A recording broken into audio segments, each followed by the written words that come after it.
In this video, I'll show you how to delete a column in Monday.com. Start by opening the board where your data is stored. This is the page where you see rows of items and columns across the top. If you're not on a board yet, go to the left sidebar and click on any board to open it. Once you're inside the board, look at the top row where all your column titles are displayed horizontally. This might include columns like status, dates, or people, and then find the specific column you want to delete. Move your cursor directly over the name of that column.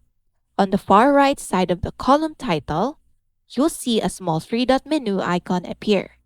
Click that three-dot icon. A drop-down menu will open with several options. From this list, click on Delete. A confirmation message may appear asking you to confirm the action. Click Delete again to confirm.